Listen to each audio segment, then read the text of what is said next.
Good morning and welcome to Small Home Affordability Strategies, the April edition of Casita Coalition's Small Housing Workbench webinar series. I'm Ann Wyatt, Casita Coalition board member and executive director of Smart Share Housing Solutions. Casita Coalition is a cross-sector statewide nonprofit working to remove barriers to more affordable and sustainable homes. Today's webinar will look at current programs and innovators working to make ADUs more affordable for homeowners to build, and at efforts to incentivize and streamline the production of ADUs that are affordable to rent.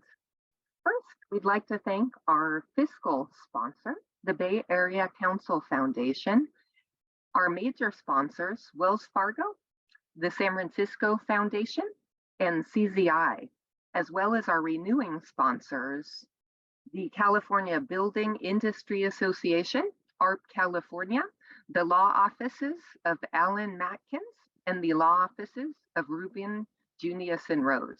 And a special welcome and thank you to our most recent sponsor and premier member, Caliber Home Loans.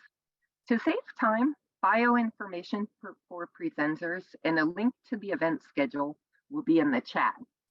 As a reminder, if attendees could use the Q&A feature for their questions, not the chat, it'll be appreciated and we can get to you more effectively. We're pleased to share some pending good news on federal ADU loan programs. That's very relevant to our subject today. HUD and HFA are proposing updates to their ADU loan programs that, if adopted, will remove a major barrier to affordable loan financing that Casita Coalition and our partners have been working on for years, allowing homeowners to include future rental income from their planned ADU to help them qualify for financing. This will open doors for lower resource borrowers to financially have access to these popular loan programs. Stay tuned for more news soon. Our first presenter is Mohammed Alameldin from the Turner Center, providing information on the City of San Diego's innovative ADU and bonus program, which is adding dozens of new affordable ADUs to their housing stock on both multifamily and single dwelling properties. Mohammed, thanks for joining us. Over to you. Thank you, Ann, for that introduction. My name is Mohammed Alameldin. I'm the Policy Associate for UC Berkeley's Turner Center for Housing Innovation. And today I'm going to be discussing San Diego's ADU bonus program. It encourages missing middle housing, and it's really an innovative program that we haven't seen really across the country. Next slide. So this program works in this way. If you are in a non-transit priority area, state law allows for junior ADU and a regular ADU. San Diego says that you could build 2 additional ADUs, one market rate and one deed restricted. Deed restrictions are broken down between 15 years for moderate income or 10 years for low income. And they have a max of the 2 units. If you're in a transit priority area, you could build what's required by the state, the junior ADU and detached ADU. But at the same time, you could build an unlimited amount of ADUs after, as long as one is deed restricted for every market rate unit built. The affordable ADUs must be around the same size, bedroom mix, amenities, and features. And interestingly enough, in single family zones, the affordability restriction will be on the title. The city will be in the second lien position. And in a multifamily zone, the affordability restriction will be on the first lien position. And existing city land use regulations for floor area ratio, lot coverage, and height requirements are given that's already required for existing housing in the area. So if it's zoned for single family homes and it's at 35 feet tall, the ADU bonus program could go up to 35 feet. Same with multifamily. And I already went over the requirements, but this is actually very interesting because instead of the static and using public financing of 35 or 55-year terms tech developments, this isn't using any public subsidy. The city gets to just get this density bonus to build more deed restricted housing. And the benefits of deed restricted housing in this way is that there's a rent cap of California of about 10%, and there are some issues with the rent cap that's going on. That's also another Turner paper. Um, but with deed restricted units, um, the amount of which rent goes up every year is much less than what the rent cap allows. So it really creates housing stability in the ADU market. The Turner Center found that most ADUs are affordable to people making 80% area median income. But in our survey that we conducted with CCI, we couldn't find that information necessarily for Orange County or San Diego. So San Diego decided, we're going to create this program, ensure that these ADUs are affordable to people, and that they're building more ADUs than what's required by state law, which is next slide. So you see the tremendous success of this program. So the base ADUs allowed by state law that would normally be built was 147. On top of that, within the 18 months of its implementation, looking through the permitting process and analyzing city data, with also interviews with people throughout the development community, activists, and the planning department, we found this first of all with the data, which is extraordinary, which is 253 bonus ADUs that are market rate and 295 deed restricted ADUs. So this is like housing affordability being built through accessory dwelling units. And this model could be replicated in other cities in California, because instead of 147 that was pre-existing there, you have an additional nearly 600 units being built. Next slide. So the key components within this program are that so why this program works, right? You get the unlimited bonus of ADUs in transit priority areas. The average project size is about 8 or 9 units. It leans into ADU state laws. There is an impact fees for a unit that's smaller than 750 square feet.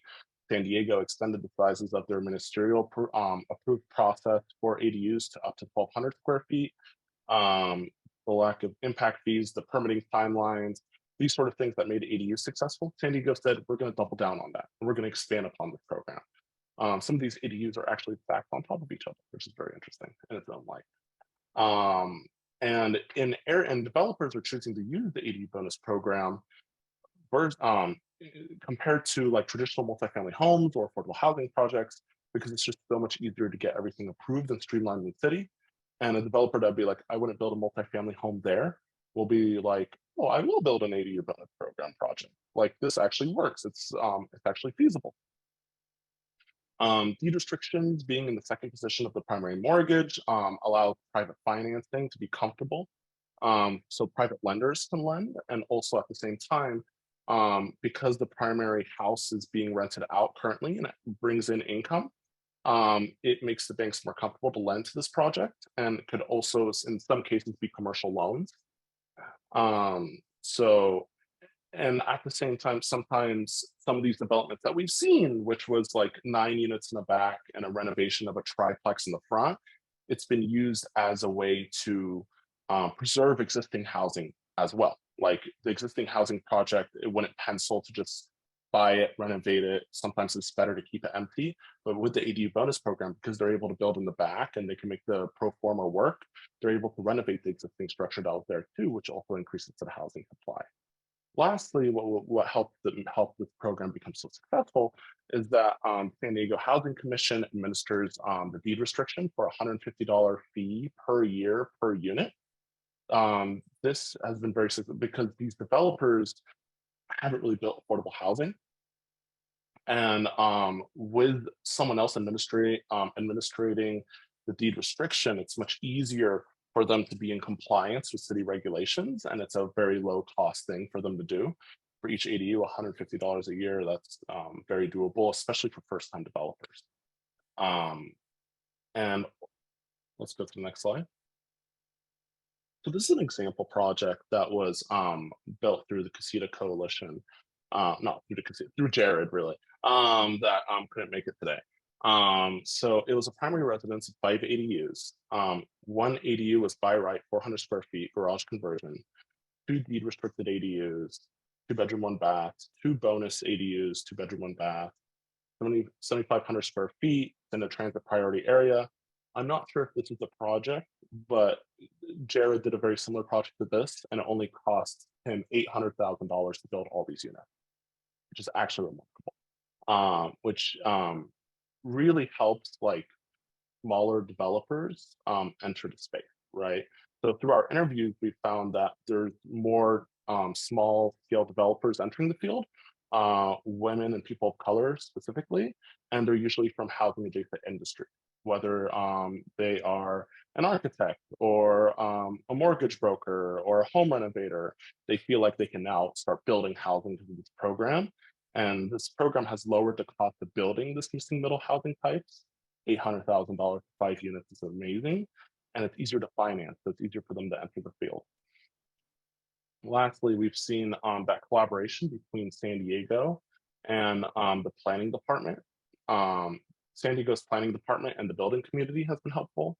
The planning staff tries to rewrite their codes, considering feedback every year to make it easier to build, and that they have this Department of Services, Development Services Department, DSD, and an assigned project manager is there to help with the project. So instead of someone going to each agency and applying for different things at the city or county level, they have a project manager that could go and work with the local coordination within to ensure that the housing gets built and approved. And these are the last slides. They really blend in within the neighborhood character, some may say, where how these ADU bonus programs are just in the back of an existing home. And through our interviews, that has been a huge plus. Like neighbors don't feel like it really encroaches upon their space. And at the same time, we get to build housing in the 70% of urban land of San Diego that has been exclusively single family homes for decades. So it opens up the supply, it opens up the land, and it brings more low-cost housing affordability options to people. This is seen as a very successful program. The limitations of this program, as a researcher, I must say, is that there's limited home ownership opportunities, and the units could be bigger. That's the only like feedback that we got from the planning department on how this program could be improved. But ADUs specifically were meant to build up the housing capacity or the housing stock that we have in California. And there are other methods of which we can make homeownership units, and bigger family size units is an issue throughout the industry. So all in all, nearly 300 deed restricted affordable housing units are in the process of being built with an 18-month implementation. And this program has been seen as a success. And yeah, that's my presentation. And it's beautiful. It meshes into the neighborhood very well. And I'll pass it to John.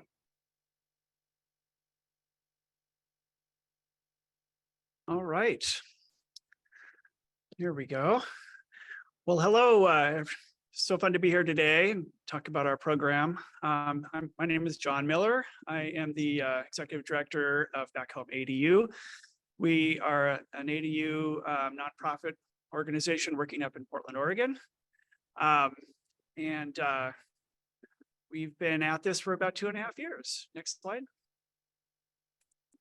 So yeah, so we're basically what we do is we connect folks. So we're really a sort of a hub and spoke model, I guess you would say. We're the hub. And we connect homeowners with builders and a lender that I'll tell you a lot more about, and also a property management company. The nonprofit that I work with, their primary goal is to serve people making less than 80% of area median income. And so with this program, we wanted to make sure that we were able to meet that as well. We started off with a $2 million loan fund that we created. And in our pilot, we were going to do about 15 to 20 ADUs. We actually doubled our initial capital. So we think we'll be at about 30 ADUs by the time we're done with our pilot program. Next slide. So essentially, we knew we needed some elements to make this program work when we first started out. Probably one of the more important things was we needed to be able to get ADUs developed really affordably. We also knew that good financing is really hard to find. If you don't have a lot of equity in your home, it was really tough for homeowners to get into the ADU field. And so we wanted to be sure to create really great financing. And we also worked with our local jurisdictions and tried to get as much fees waived as possible. And the landlord-tenant laws in Portland are really complicated. And so we thought it would be important to be sure to offer our participants affordable property management services. And then lastly, and maybe most important, it needed to cash flow positively for the homeowner. So we wanted to, so when we started off, we wanted to find all these things and put it all together and have it make financial sense to the homeowner. We do place a deed restriction on the homes. They need to be affordable for 8 years for folks living in them that earn less than 80% AMI. Next. So we started off looking for affordable product. We looked at a place, Wolf Industries. They do manufactured ADUs. They're out of Battleground, Washington, which is just about 30 minutes north of Portland. They do all the site work. They drive the ADU down from their factory and they place it in somebody's yard. Those, when we started off, we could get an all-in ADU placed for about $100,000, and that's now up to about $130,000. And then we also knew that those wouldn't fit everywhere. So we have a site-built model that we work with as well. It's called the Essential House. It's super energy efficient. In fact, with solar panels, it can be net zero. And it's small. It's a 1-bedroom, 16 by 24 unit. And then for a while, we were working with container housing, but given all the world trade issues that are going on, those have become less affordable because containers are now more expensive than they used to be. But anyway, we had found 3 pretty affordable units that we like to work with. Next. Here's some quick numbers. So when we first started out, you could get a 2-bedroom ADU all in for about $125,000. That's, like, as I said, now that's about $150 now. But back then, when we started, you could get a monthly payment of about $737 with our financing, which I'll talk about in a second. So that seemed to definitely check the box of an affordable ADU. Next. The next thing we needed was really great financing. And this is kind of our secret sauce and where the nonprofit that I'm working with really stepped in. So we had just sold a building. They're a multifamily primarily operator, sold a building, and so they had some capital. And so we brought $1 million to Craft 3, which is a local CDFI. And we said, hey, we don't need any return on this money. We want the money back, but we don't have to have a monthly interest earnings. And so it's basically 0% on our end. They matched that. So we had a $2 million loan term. And they do all the groundwork. So they qualify the buyers, they underwrite, they service the loans. They basically, they're a full service lender. And so they do all that piece for us. It is an in-house underwriting, and because they're a CDFI, they have more flexibility than the Federal Reserve ruled folks. And so that's been helpful. We've been able to get a lot of people in, and basically they'll go up to 120% loan to value. That's first plus second. They also will charge a 3.49% rate, 20-year amortization, and the real key is no money down. And so basically for about $1,800, someone could get an ADU in their backyard. They do subordinate to most existing financing. Next. Lastly, I mentioned earlier that landlord-tenant laws are complicated in Portland. And so we partner with a group called Living Room Property Management.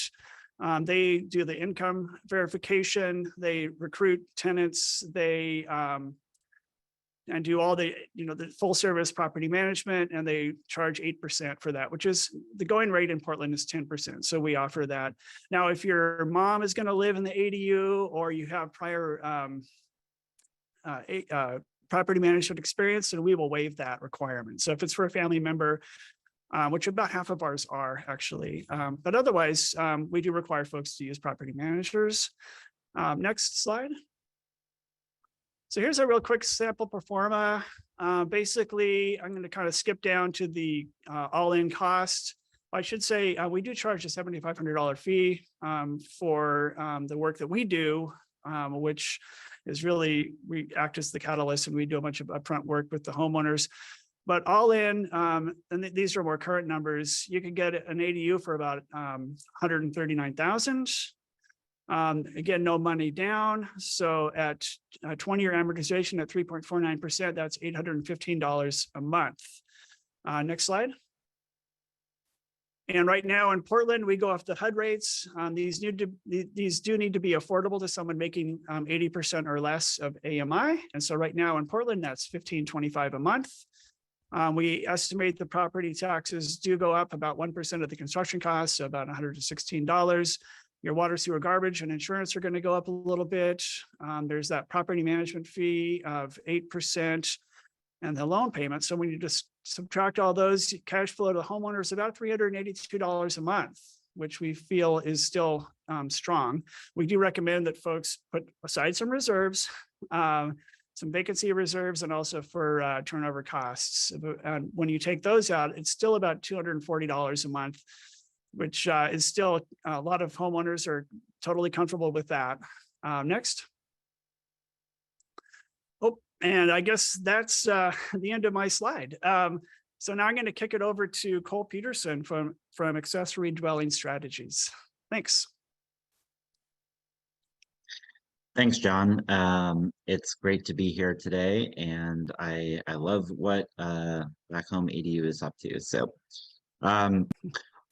okay, so I do a lot of ADU related work, and I'm a huge fan of ADUs. My website is accessorydwellingstrategies.com, as is being typed in right now, real time. But I also do, for like a long time, since about 2013, I've been working on tiny houses on wheels as well in various ways. So I kind of, operate in both these spaces, and I'm a big fan of it all. They all are accomplishing the same objectives. And so at the same time that I've been working on ADU related education advocacy consulting, I've also been working very diligently on legalization of tiny homes on wheels. So next slide. So the big thing that I'm going to talk about today is what Portland has done, which is different than every other place, I think, in the country. And one of the next speakers is going to be talking about how tiny houses on wheels are a legal housing option in a number of jurisdictions as ADUs. I'm gonna differentiate what we are doing from that, and kind of spell out, enumerate the differences there. And they're subtle, but they're important. So one RV is allowed to be used on any single-family residential property as a legal housing option. They are not classified as ADUs. This was passed about a year and a half ago. And so in Oregon, as with most states, the state has let go of its oversight of classification of RVs, and so a tiny house on wheels is essentially a version of an RV from the DMV perspective, in that it's a dwelling on a chassis, and so there isn't any oversight of the building code regulations for what is and what is not an RV. So this is the kind of the big thing that's kind of subtle but important, that there's no code against which this tiny house on wheels or home built RV must be built. No certifications or inspections are required of the RV or tiny house on wheels. If the RV has internal plumbing, which every single one seems to in this residential application, the property itself must have a permitted RV sewer dump or a sewer clean out, must have a hose bib, and the RV must have a dedicated electrical circuit, which tends to be a 60 amp service, or that's what we provide. that has a 30 amp and a 50 amp electrical connection and a 110 outlet. Then the RV must be behind the front architectural plane of the primary dwelling. That's it. Those are the rules. Very easy. No setback requirements. No dwelling permits required. No architectural drawings. The permits that you get for this are acquired in 1 second, essentially. It's a trade permit for electrical and a trade permit for plumbing. Costs about $200 for each of those permits. So the deployment of these is extremely rapid, extremely inexpensive relative to any other form of housing. Now, obviously, this is not equivalent to an ADU in terms of both the quality or the comfort of this dwelling necessarily but in terms of achieving the objective of providing extremely low cost housing, it is very effective. Next slide, please. So I started a company with a colleague to do deployment of infrastructure on residential properties called tinyhookups.com. And we do a consultation for $100, tell homeowners how to do it, put in the infrastructure, water, sewer, and electrical connections. Or if people want help, we say, we can do it. We'll be more expensive than you doing it yourself, but we're happy to do it as a general contractor. We then, in turn, as a general contractor, hire a plumber, hire an electrician, and hire a site, an excavator essentially to do, and laborers to do the trenching that's required to extend water, sewer, and electrical out to where the pad is going to be located. Incidentally, you don't have to do a pad. There's no pad requirement, so you can just put it on grass. That's fine. Next slide, please. Oh, actually, go back 1 second. I just want to point out our cool logo there. We have a poop emoji in our little business. We take ourselves pretty casually. We're not intending to take over the world. We kind of want to be in business for like 2 years and then stop. We want to spur competition. We want more people to do what we're doing. Anyway, next slide, please. Okay, so this was all spawned by a study, or part of the regulatory overhaul was spawned by a study that I did where I went around a neighborhood in the beginning of the pandemic and cataloged all the inhabited mobile dwellings on residential properties in one neighborhood. Next slide, please. And in so doing, I discovered that there was in fact more inhabited RVs and tiny houses on wheels than there were permitted ADUs, and we were known at that point as being the leading city in the country for ADUs. So it was very surprising to see that even without implicit allowance to live in RVs, people were nonetheless doing it. And furthermore, there was more RVs inhabited than tiny houses on wheels. So it wouldn't have been really equitable to say, oh, you only could allow tiny houses on wheels. No, in fact, RVs were more popular than tiny houses on wheels. So, or there was as many RVs as there were tiny houses on wheels anyway. Okay, so next slide, please. So we started this company when the legislation went into effect, and this is an example of us putting in a parking pad, which is gravel. If we put in a gravel parking pad that's like $3,000, it's not really necessary. So we've stopped doing it. It's in applications where people are going to leave one tiny house on wheels in place indefinitely. It's not really needed. It doesn't hurt, but it's more of an aesthetic thing. So you don't really need to pay that $3,000 cost. Next slide, please.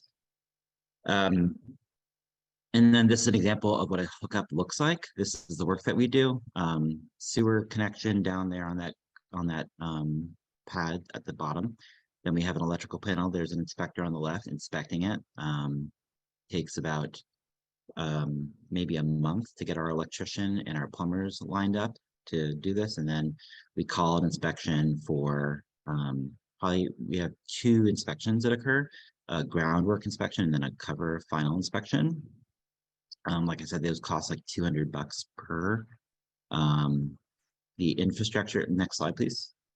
The infrastructure ends up costing probably about $10,000 to $12,000 in general. Sometimes it's a lot more if there's other significant site improvements that are needed for, like, to upgrade the sewer for the primary house, or the water or the electrical for the primary house to have adequate services to provide to extend to the tiny house. But generally, if it's just the tiny house on wheels connections or RV hookup connections, it's like 10 to 12,000 bucks. The permits are like $250. And then the RVs can range from $5,000 used on Craigslist to $150,000 for a really nice, like, sweet tiny house on wheels with wood clad, contemporary design, and anything in between. Typically, people are putting in like $50,000 tiny house on wheels that are really cute, which is great. Next slide. And so, yeah, if you want to learn more, you can go to tinyhookups.com, or you can reach out to me directly. This is my contact information. And that is it for me. So I'm going to pass it along to Rebecca Mahler from Symbian Home. Yeah, it's okay. Hi, good morning. I am the CEO and founder of Symbi Home, Garage ADU. I come from a commercial background, came to the Bay Area to oversee some high-rise residential and realized that it was futile trying to do it through a commercial route, and the ADU laws open the doors for all possibilities. I read an article on the BBC and got inspired and created a prefabricated box inside of a box for the garage so that it's fabricated off-site and has the electrical and plumbing in it so that it makes inspections already done at the factory and minimizes the inspections on site. You still can use the home utilities to hook up, and I can do a attached or detached garage, and I've got some examples of it in the presentation. Next. So here's an example of actually a 3-car tandem garage conversion. I have had people say, well, I've got a tandem garage. Well, I can make a 1-bedroom out of a tandem garage, and I can also make a 2-bedroom out of a 3-car tandem. And I've started to find that I can make a 1-bedroom if we make the bedroom really efficient, and a garage as narrow as 16 feet and 21 feet deep. So it's a modular system, which means that this is an example of how the layout can be, but what I do is I go in and assess the existing garage, look at where the utilities are, understand what the orientation of the garage is, attached or detached. And then the layout kind of presents itself in order to be able to optimize the space and give the client the most suitable option. I've had them for caregivers, I've had them for rental, to have passive income to then later move into it. I've also had it for parents or family to move in. So let me go through. So I have a site assessment that I do. I have a sophisticated laser that when we're ready to start, I can actually do a capture of everything that's existing. That allows me to put the CAD drawings together for the professionals. Depending on the age of the garage, I may have to do seismic improvements. So if it's like before 1982, and I have a structural engineer that puts that together. After the assessment and the layout, we agree to that, I can put a budget together and a proposal. And that is really the point at which we can go into contract and escrow funds. I have a couple of financing partners, but the walls are trucked to the site. While we're getting permits, I can get the utility hookups and some of the raw improvements done. So that when I have permits, I can call for my first inspection. So the idea is just to expedite this to the point that we can, because the installation only takes about 4 weeks after I have permits, because the panels are there. And I have a pod with all of the interiors included. So we, I've covered the timeline. So you could go to the next slide. So I have a master permit in the city of San Jose. I'm the only one that has a garage conversion master permit. I have an HCD state approved prefab modular fabricator, so that all of the plumbing and electrical, insulation, is inspected in site. So when it comes out, all I have to do is clip the panels in place and connect the electrical and plumbing. I have studios, 1 bedrooms, 2 bedrooms, and depending on the configuration of the garage, like I said, I've been surprised that on a 16-foot wide garage, I can get a 1 bedroom and it's a suitable with a closet. All my units have kitchens and baths. And I have 2 lending partners. One is Mission City Federal Credit Union, and that's really for just the city of Santa Clara. And then Cross Country Mortgage is someone that I defer to for options on funding, because Meredith is so involved in ADUs throughout the state, and I find her to be very creative with the different options that she can offer a homeowner. So I've got 4 units. One's in San Jose, 2 are in Burlingame, one's in Santa Clara, and I have 10 more in the pipeline that I've performed assessments. Homeowners are interested. It's just a matter of finalizing to start. Next slide. So here's some examples of garages. You know, I always get, oh, you know, forgive me for my garage, it's such a mess, but I tell them, I said, I work in garages. Everybody's garage is the same. And if you have it neat and tidy, you're probably putting your car in it, so you're not talking to me. But the far left one is a 2-car garage that a homeowner, they needed a place for a caregiver for their aging parents. The middle one is 2 brothers owned a property, and they rent the top and bottom floor of the main house. And so this becomes their 3rd rental unit. And then the far right is Santa Clara.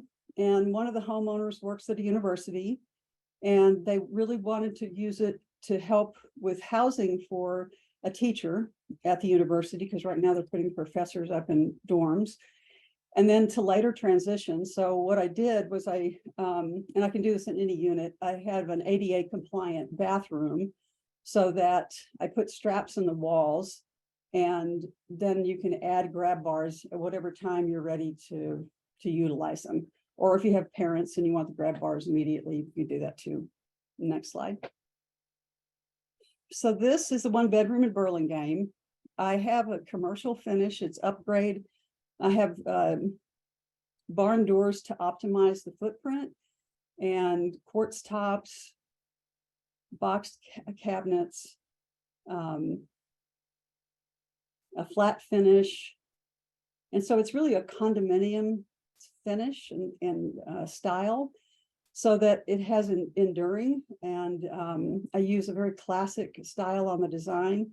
Because I'm a conversion, I can still use gas. I don't have to increase the load or the service for the electrical. And I can do that calculation when I first start the assessment. What I found is because most people's appliances are gas, the house may be 55 amps and my unit's under 40 amps. So I never go over the 100 amps. And so I have not had to upgrade services unless someone chooses to do it. And then the last one, and I'll show it next slide. Yeah, this is Santa Clara. The homeowner wanted to have an electric stove, and you can't have gas in a studio. You can only have that in a 1 bedroom. And so generally what I would do is put like a cooktop and a convection oven. I can use the outlets on the counter, then I don't have to calculate them into the load. But this was a studio, and this is a ADA compliant bathroom. And when people think about the ADA compliant, excuse me, in residential, you need a 4-foot square in front of the toilet so that you have accessibility to get in and out. And you need 36 inches in the shower. So with the barn doors, you really can optimize the footprint so that it's only 6 inches wider than the regular bathroom. It's not a big deal.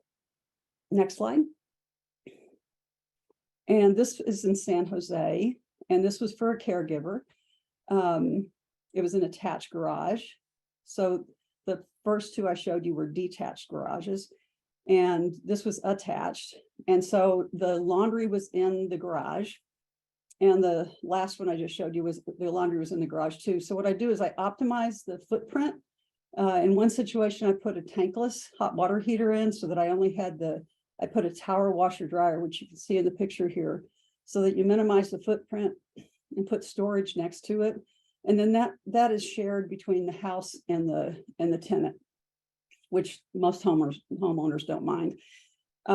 This is a JADU, and so technically you're not supposed to have locks on the doors between the house, and in this instance it wouldn't be important, but you can lock for privacy.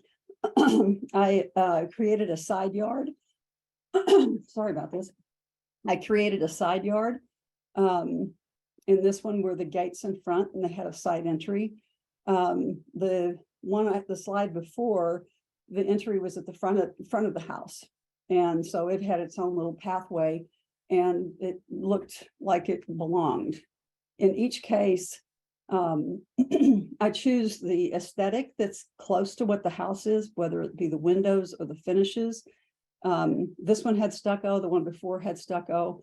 So it's not intrusive to the neighborhood, and it becomes highly functional to the homeowner. Next slide. So I'm working on previewed status. Really, San Jose is the only one that's got a master permit that's considered for the garage.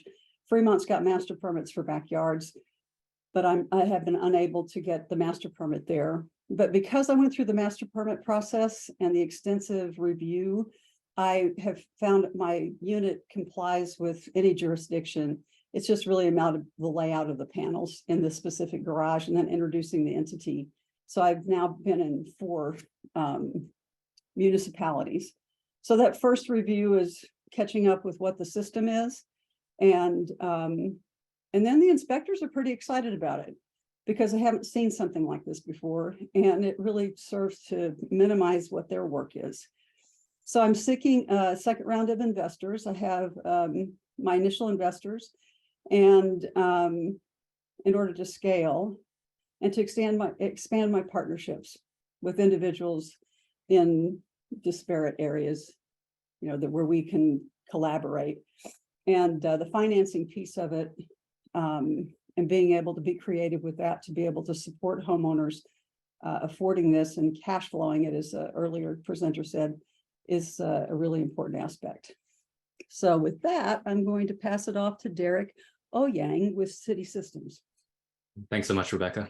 Hey, everyone. My name is Derek, and I've got a nonprofit called City Systems. You can check out the website at city.systems. My day job is actually a research manager at a research group in Stanford that focuses on a lot of policy work with government. But what I'll talk about today at Duo is a kind of side project, passion project that's yielded a first prototype, and love what Rebecca's doing. It's a very similar kind of garage conversion, but I'll probably end up noting a few interesting different choices and approaches, and I think it just leads to a great diversity of options in this really important space. Next slide. Where I started was really off of many years of doing community-based work and policy work in East Palo Alto. That's where probably my work is most known. And the experience in East Palo Alto, if anyone's been there, is you drive down the street, any block, and you can probably spot 1, 2, or 3 garage conversions that were probably not permitted. So it's a very common and high demand kind of housing typology, often what's the only option available. But over the years, I've just thought about, what is the barrier to doing that legally in the first place? And so I increasingly was reaching the conclusion that at least one of the useful options would be a truly open source, not designed as a company kind of solution, where we just provide a system that makes it easier to coordinate, kind of easy to conceive of and execute projects, and to really then put this in the hands of local contractors, the ones that are the closest to word of mouth and the community themselves. And does that open the door to legally done garage conversions that wouldn't have happened otherwise?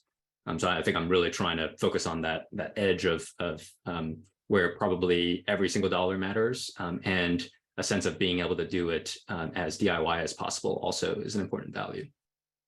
That idea mostly sat on the shelf until the Facebook Housing Innovation Fund reached out to me and invited me as a nonprofit, supporter of the community to pitch an idea. So that's where a Duo really started. and I got $200,000 just to kind of do a first prototype. That grant started in 2021. I naturally wanted to focus on East Palo Alto, got another local group to donate some warehouse space, and then I found a local contractor. So then my hub is really in East Palo Alto and emanating outwards. We started to design and prototype the basic idea, and then started reaching out and soliciting interest from homeowners, in which we would try to guarantee for this round the 100K price. But the hope is that what design we come up with would reliably be, at maximum cost, 100K, everything included, permits, soft costs, etc. So that's a pretty ambitious target in the Bay Area. But the hope is that the standardized and simple design of whatever is kind of prefab here helps with that. We just finished our first ADUO in February of this year. So I'll end up showing a few photos of that. But let's go to the next slide. There's a little bit of a stop motion animation here.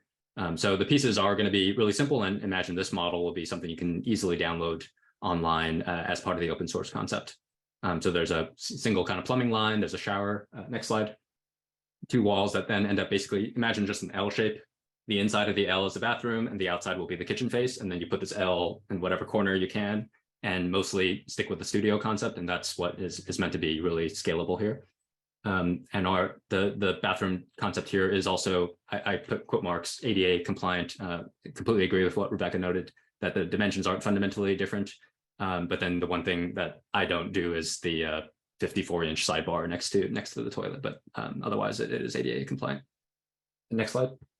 The outside you can see here is upper lower cabinets wrapping around with a mini split and with all the major appliances of potential interest. And they're all fairly compact, all pretty much standard 12-inch increment cabinet width. So you'll see almost everything purchased is from Home Depot, where there's a Home Depot right in East Palo Alto. And here I am kind of baking in the need for the 240 volts. So one difference with City Hub will be that these will tend to potentially require that 200 amp upgrade. Next slide. So the hope is to just make this super easy to churn out. And you can imagine potentially some local contractors just get in the business of churning these out if they have the warehouse type of space. And then other contractors can be more in the business of acquiring the prefab pieces and then being really good at assembling them and working more at the site.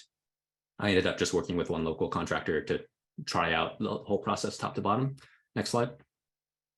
The pieces are all designed to come apart and be things that 2 guys can pick up and carry and move around. So next slide, you'll see that, by concept, this could fit in a standard U-Haul. I think we ended up just moving it in about, 3 or 4 backs of normal pickup trucks, a few miles from East Palo Alto to North Fair Oaks. Next slide. So here's an example of an existing attached 2-car garage. I think 2-car is the most likely way to use this, although technically I think you can make a 1-car garage work with roughly the design I already have. Next slide. In this particular North Fair Oaks house, there was a strong reason to do a raised floor to match the floor of the main house. And that's because the intended occupant, the kind of mom in the house, had mobility issues. So it was really important to them to get that flush surface. But otherwise, I've mostly thought about this being done on slab. So we raised the floor in this case. Next slide. And then it's kind of 2 steps, right? You in this case, prepare the garage, and that might involve all sewer, electrical, water aspects, structural aspects. And then it's like a blank canvas, and then you would just drop in the pieces that were done in the factory. It's not entirely that perfect when it comes to inspections. And so I'm still operating on a totally site inspection framework here, unlike the awesome factory inspections that Rebecca can do. So we basically had inspectors from the county observe pieces come together without necessarily knowing that large sections were done in a factory setting. But that meant we still had some kind of strange sequencing, non-ideal sequencing with when drywall could or could not be put on first. But for the most part, this really did simplify and speed up the parts that tend to be complicated, the plumbing and wall, electrical, and some of that casework. Next slide. And then pretty much once those pieces were in, the time from rough to final was very quick in this project, and just getting the kind of last wall in place and other kinds of finishes. Next slide. So this is the warehouse I've had in East Palo Alto for about a year now. And you can see actually we kind of built two at the same time and mirror copies of each other. So one is still waiting to be placed in its home. The one on the right we'll zoom in on in the next slide. And then next slide will show it in the actual unit itself. So 400 square feet, 20 by 20 garage. The door, you can see that's ajar is into the bathroom in the back. And then basically still a blank space for the studio arrangement of the rest of the space. Next slide. This is Bessie and Yolanda, who were able to start moving in February. And I think this was a project that was just in their minds for at least 5 years and weren't able to, make use of the other options in the market and really were appreciative of the way in which a duo could kind of meet them where they were at. Next slide.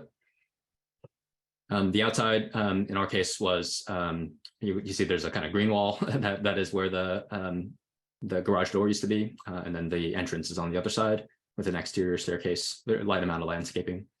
And you can see a mini split system panel upgrade as part of that wall as well. Next slide.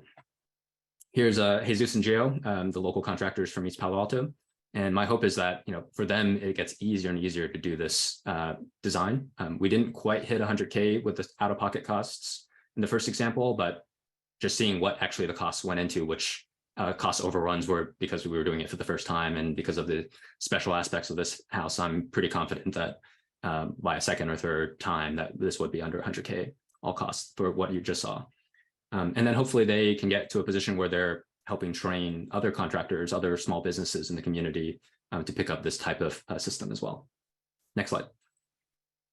One of the things I've been hoping to put online is just like everything that could possibly be useful. And so that includes, line item spreadsheet of exactly what products and labor costs went into the project. I'm still polishing this spreadsheet, but imagine you'll be able to go to a website and download this and play with this kind of data and just use that as a template or start to a project of your own. And I think this will just speak for itself in terms of how to actually get those costs continuously lower. Last slide here.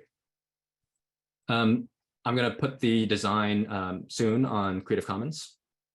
It'll be non-commercial, but sorry, commercial use, but just with credit. And a detailed description of the process, as well as that spreadsheet I mentioned. I think as a nonprofit, we'll probably want to continue to nurture this until if it ever does reach quote unquote escape velocity, where there are just a duo projects happening in the community. So maybe that means up to 5 more that we're guiding and documenting in a high quality format. And we're open to new homeowners in the next year or so. There is a pretty intense 5-part YouTube series that documents the whole construction process. So if you're intrigued and want to know more, the best place to start is just to watch those at 2x speed or whatever, and you'll see just lots of detail on exactly what happened in the North Fair Oaks project. So hope you'll do that and get in touch if you're interested in this concept. With that, I'll pass it off to Dan Fitzpatrick from the Tiny House Industry Association. Thank you. I'm the president of the Tiny Home Industry Association, and our national charter is for expanding opportunities for tiny homes in general, and more particularly movable tiny homes. The Tiny Home Industry Association represents a number of the builders and suppliers of goods and services nationally to the tiny home industry, as well as the customers that buy tiny homes.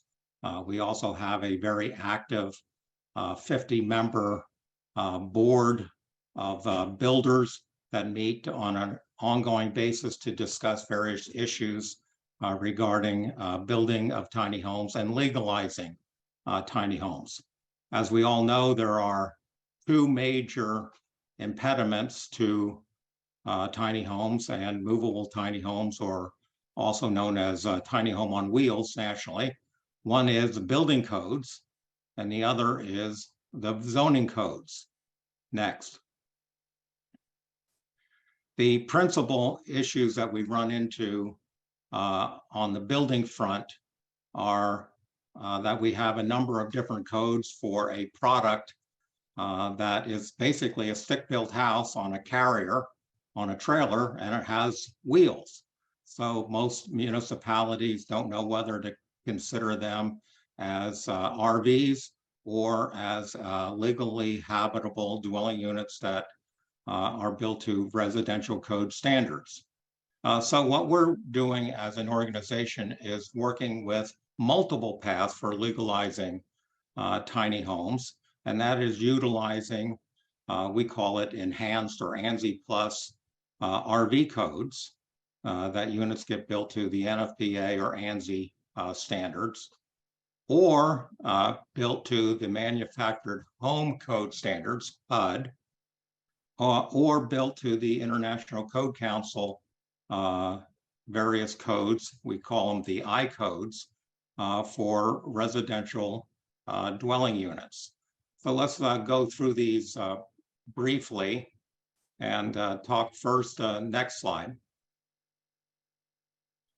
Many folks don't realize that you can build a tiny home on wheels, which are by definition under 400 square feet. You can voluntarily, under federal law, as a manufacturer of tiny homes, build to the HUD standards, to the Manufactured Housing Code standards. So a number of our builders, especially here in California, are building units that are dual certified. They can be built as park models or RV type units, or the same unit can have a certification and meet the requirements of a manufactured home. All they have to do is voluntarily submit those units for certification through the various code and regulations of HUD. And in California, that is administered through the Department of Housing and Community Development. Now, the reason California builders or tiny home builders are using as a second option the manufactured housing route is because the California Building Code has a lot of bells and whistles on it that most other states do not have, that make it very difficult to build affordably a tiny home in accordance with the California Building Code. With that said, a number of our builders nationally are getting dual certified through either the RV codes or through the modular housing building codes. And also we're working directly with HUD and the Secretary of HUD and the Manufactured Housing Consensus Committee on various things to improve and get some consensus on, for example, allowing sleeping lofts in HUD manufactured housing units. Next slide. The other route is through the International Code Council, and we've made major progress over the years in both in 2018 and then again in 2021 on amending the International Residential Code to have appendices for specifically tiny homes. And that has worked out well, and that the building codes are evolving to recognize tiny homes, and more specifically, the movable tiny homes. Our representatives of our industry and actual board members sit on a number of the ICC committees now, and we recently put together a tiny home publication with ICC and MBI on the various rules, regulations, and laws relative to building tiny homes, whether on standalone property or as ADUs. Next slide. A big news is just earlier this month, the International Code Council and our industry, the Tiny Home Industry Association, initiated a process to have a specific standard for the design, construction, inspection, and regulation of tiny homes for permanent occupancy. And this is very specific to the tiny home on wheels or movable tiny homes. This organization, this standards committee development process should begin in about 30 days, and we plan to get it done by April of 2025. And that way we'll eliminate a lot of the issues and concerns relative to specific issues related to movable tiny homes. Next slide.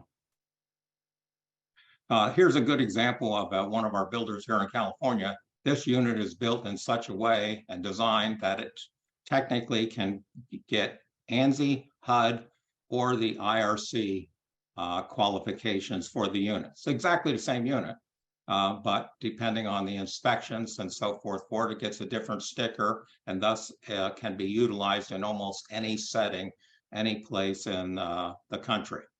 Next slide. Here in California, what we've been able to do is we've been amending ADU ordinances with various counties and cities by enhancing and utilizing what I call enhanced RV codes.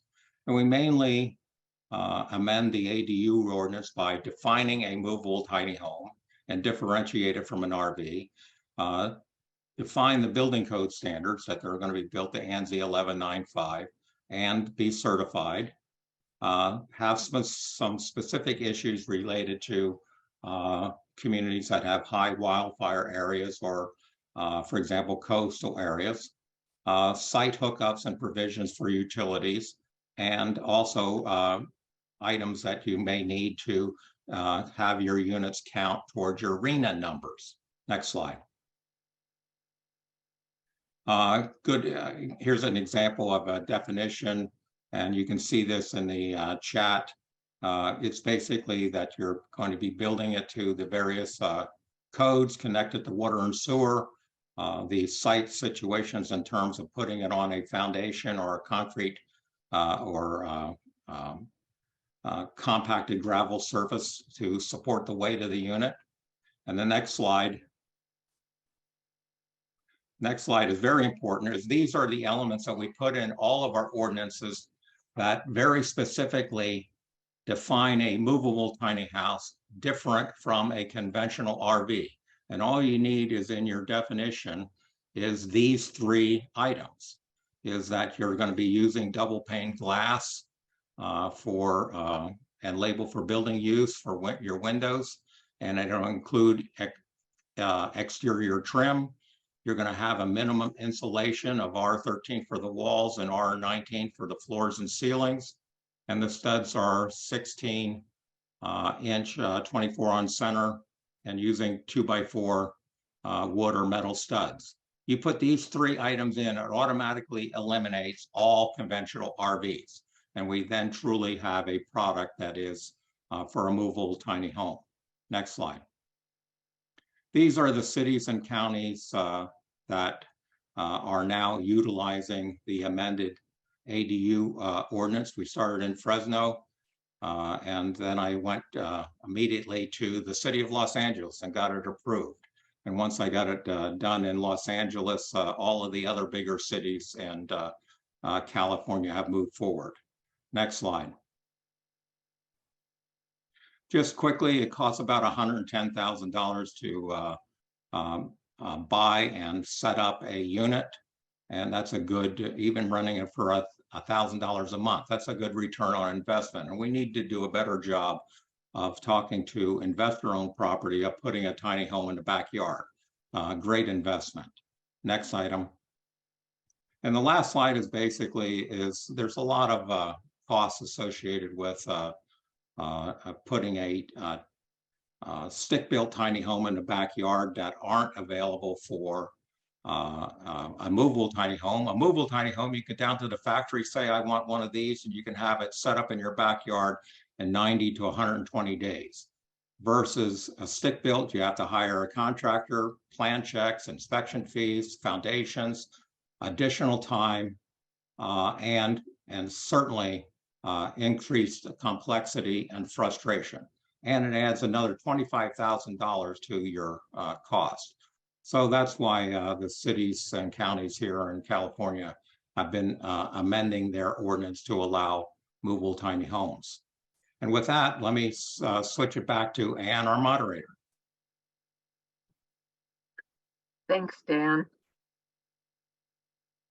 So I wanted to talk a bit about what we've been doing at Smart Share Housing in San Luis Obispo, and along the lines of using what we've got. And so we started at Smart Share in 2016, 2017 with a home share program. Next slide, please. And so that program, Home Share Slow, was kind of focused on our sort of easiest way to capture some housing without actually building or developing anything at all. We really wanted to take advantage of space already available with literally kind of zero construction and infrastructure cost. And so that's been capturing extra rooms in the form of matching people with extra rooms. To a large degree, that's seniors and single seniors, and in particular, single senior women who HUD estimates to be 20% overhoused. So that means having an extra bedroom that's not occupied. And so that's a significant number of homeowners across the country and in San Luis Obispo. And so there are around 60 home share organizations, nonprofit home share organizations across the country. So our program, Home Share Slow, was modeled in 2016-17 using best practices from these other organizations. And it's been a process of educating the community on what's possible and showing that it can be a very safe process with some help for batching and doing background screening and offering help kind of setting up guidelines.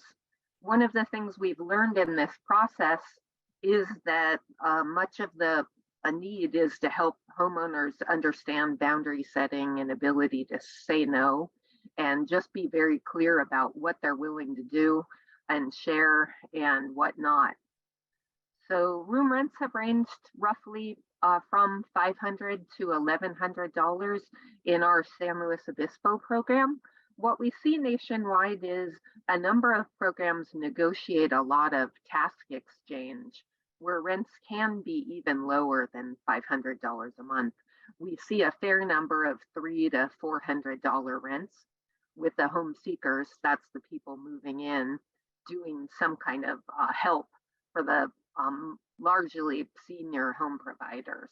So that can be another way to help seniors age in place and maintain their homes, and also provide low rents.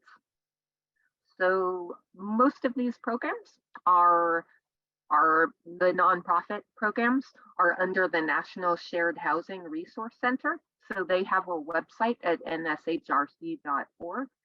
And so information is available there on programs across the country. Next slide, please.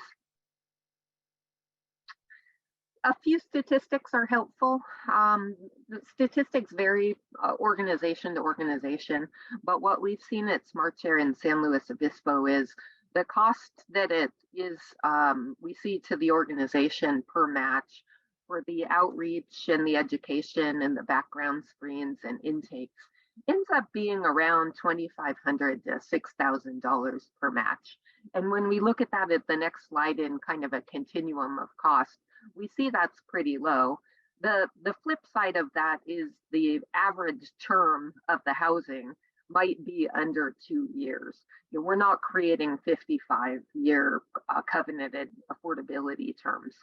And we see that our home seekers, people hunting for housing, vastly outnumber the homeowners that we can find willing to provide rooms. So that's always a challenge for us, is the outreach necessary to recruit homeowners who can create rooms. And it's often really an only affordable rental option for older adults on fixed incomes. We often see a success with home shares while clients are awaiting winning the lottery for their Section 8 or Housing Choice vouchers, or getting a place in a longer term subsidized housing. So it's really a way to fill the gap when we're seeing sometimes waits of 4 to even 10 years for oversubscribed subsidized housing spaces. So this isn't necessarily meant to be a long term, but to help people while they're waiting with something more permanent. We also see the ability to kind of fight isolation and bring people together through these home shares. It's the social connection of the sharers and the network of sharers in the community that come together. So we've seen some substantial benefits there. I would say most of our clients are just looking for affordable housing. So they're not interested maybe, or it's not always or most often the kind of fuzzy warm situation that we might like. Most often it's meeting a need either to provide some income for the home providers or affordable housing for the home seekers. And that can be huge both ways. Both the rental income to the home providers, often seniors low income with need, can be from $8,000 to $12,000 a year. So that in some cases doubles their income, and that's a huge benefit. Next slide, please. This is really a helpful slide to show the continuum that we came in under as far as kind of the options, all of which we've discussed today. That from home sharing, kind of at the bottom left here, that we've talked about, we can do and provide housing from $2,000 to $6,000 per match. Again, that may help people for a few years. Some of our clients are going on 6 years together, so sometimes these matches can last longer term. But again, kind of coming in at a very low cost. And then if we go up in the continuum from home sharing to something like a junior ADU, which is a carve out of private space within existing spaces, we might see a cost sometimes in the get lucky scenario that could come in as low as $5,000 if very few changes are needed to create the JADU, up to $150,000, if substantial changes are needed. And then we kind of move up in that continuum to the movable tiny houses, those that Dan and Cole have been talking about. And then garage conversions. Nice to hear Derek and Rebecca talk about those. And detached ADUs and missing middle homes. So really kind of a useful slide showing that. Next slide, please. We see, I'll skip over any details here on the JADUs, but it is helpful to mention for those of us in California that this special category has been created and a few sort of requirements there. So we'll skip over those to the next slide for the sake of time. And otherwise, a few other options we haven't talked about here, but we'd love to talk about at a future date. Some options for co-buying and cottage clusters, co-living. We're also looking here in San Luis Obispo at caretaker tiny houses on wheels that we might place in church or service club parking areas or yards, where we could also provide them with the benefit of caretakers and housing for people who need them.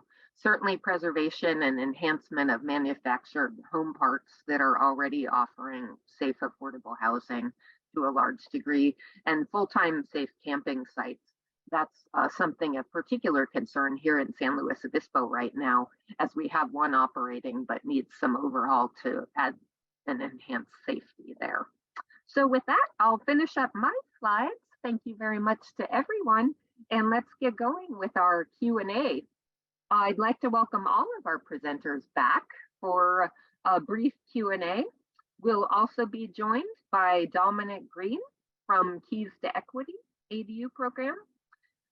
We've also got Jared Bassler here with us from the Casita Coalition, who's been an essential player in the San Diego density bonus program. So Jared, thanks for joining us. Attendees, please use the Q&A feature for your questions. If you could keep them general, that'll be helpful. We'll look through those as we go. And I want to kick off the Q&A with a question to Dominic Green of Keys to Equity. Dominic, thanks for being here with us. The last we heard from your program, you were preparing to launch an exciting new ADU loan product for your program participants, from self-help federal credit union. And we've already had a question about that in the Q&A, kind of if there are some programs operating in the Bay Area that can help with this. So we'd love to hear your progress report there.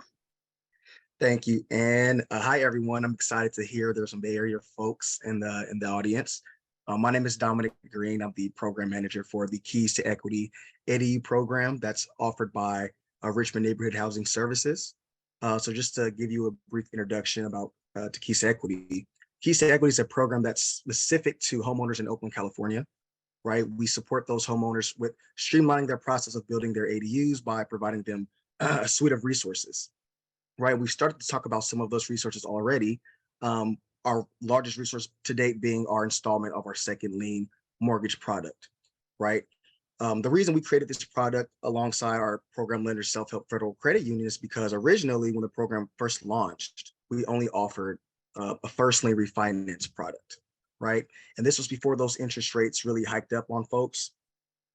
So it was exciting early on, and then once the interest rates rose, many folks who wanted to build ADUs weren't really willing to go up on interest rates and to accept the terms of that first lien product. So we went back with our partners at Self-Help and created this second lien product, which is not a home equity line of credit, but it's a home equity loan, right? So to talk a little bit about the terms of that product, it's much more favorable than what you're going to see on the current open market. The terms are fixed rate at 20, 15, and 10. It's a fully underwritten again second lien, right? Maximum loan amount of $300,000. We've changed our debt to income limits from 43% up to 48%. To help homeowners meet that 48% debt to income, we're also willing to take 75% of the expected gross rental income and factor it into that debt to income. In terms of the combined loan to value, the lenders are willing to go up to 90% estimated value subject to completion, and 100% as is appraised value prior to closing and construction. So a lot more favorable than what you might see on the open market for other products. Yeah. So Dominic, just following up on that, what's the average kind of upfront amount that a homeowner needs to qualify for that? Because I think that's, we've seen that's such a key component, that sort of pre-development piece. Can you repeat the earlier part of your question? What's the average, what amount? What's the average upfront amount? You know, we heard from John at back door, John in Portland, that, you know, homeowners may be able to get in with their loan programs for as little as under $2,000 upfront. Do you have any sense yet of what amount is needed upfront? Upfront, I would say 10 to 15% of the construction costs typically. Okay. And within our program, we actually offer a pre-development loan pool. So if folks need upfront money, they can actually apply through our program to get those funds upfront. Okay, so they can, good, because that's a huge part of it, the risk. And if we're trying to bring in kind of the next question, how we can bring in and include kind of equity focused programs, that access to capital to get going is a huge one. What about top 5 sort of program components or lessons learned that you've seen? Great question. And well, many lessons learned, I will say. I think when you are focused, when you are operating an equity focused program, you have to be malleable and able to make changes along the way, which we've been able to do. One of the big components I think everyone should focus on is homeowner education. It's something that we offer in a live format, right, to folks who want to experience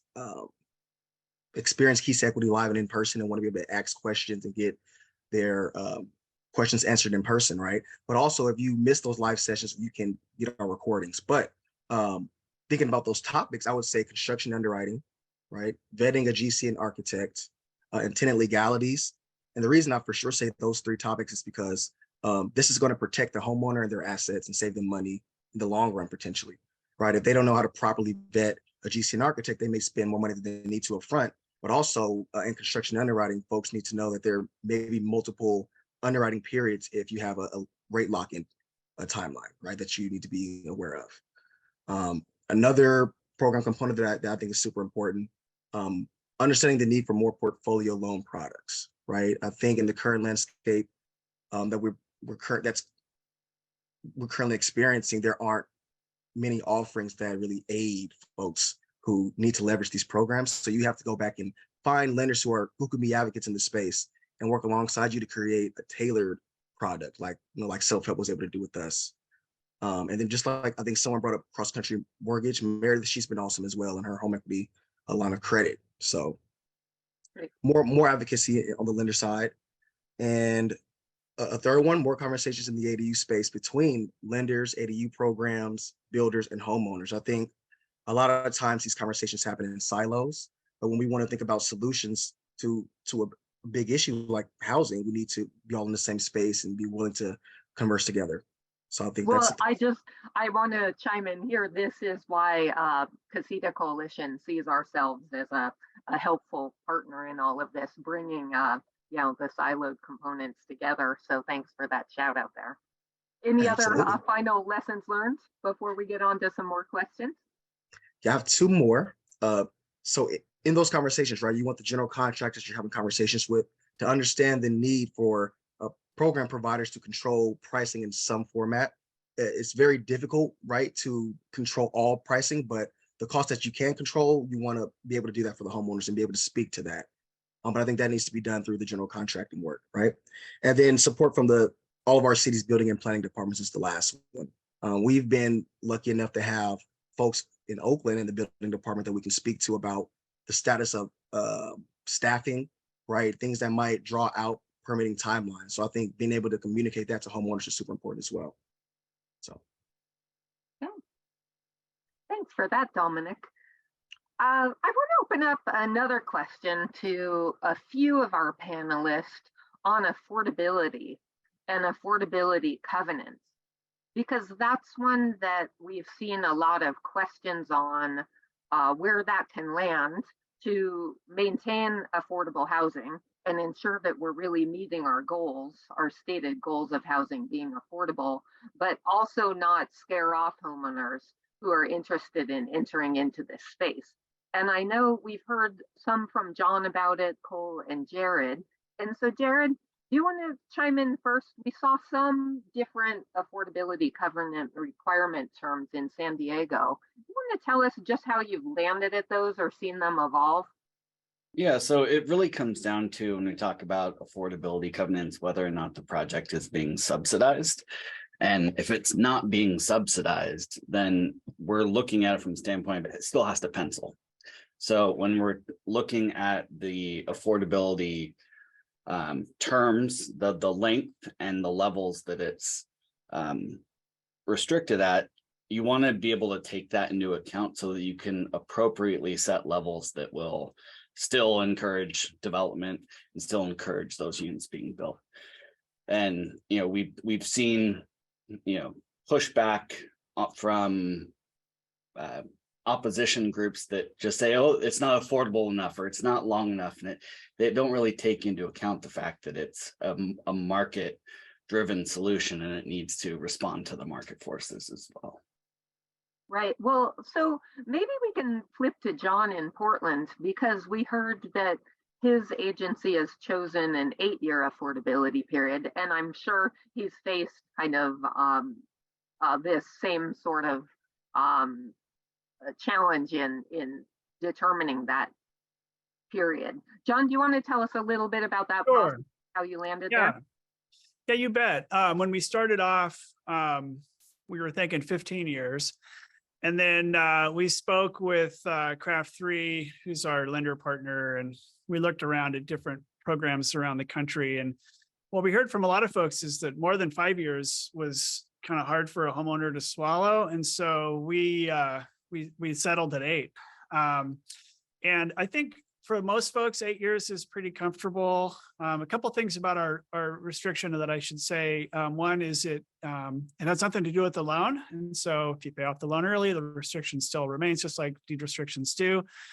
And that's often what people ask right away is, well, if I pay off the loan, can I get out of the restriction? And we say, no.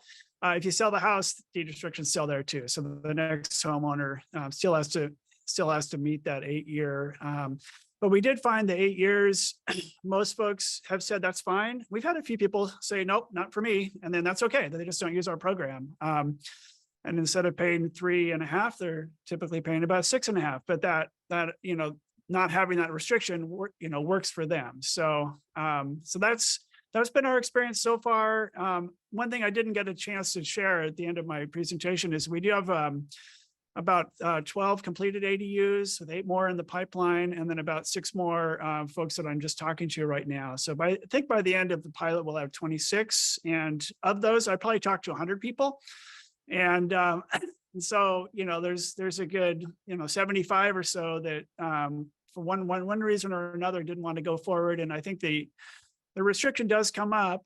And so if you've got a bunch of cash and you don't need to use our program, then folks are still building ADUs, but they're just not. So what we're really able to serve is we get to those folks that really benefit from our program and are totally willing to go with the 8-year restriction. Well, and just on that point, John, I think the other kind of side of it is what the incentive is, what you're providing for that deed restriction. Because at the end of the day, it's whether you're providing better loan terms, access to capital, or in San Diego's case, providing the opportunity for it to build additional units.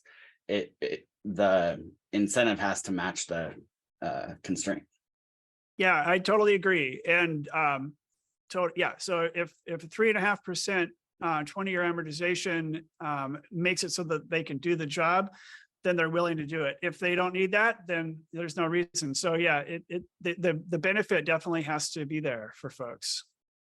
Right.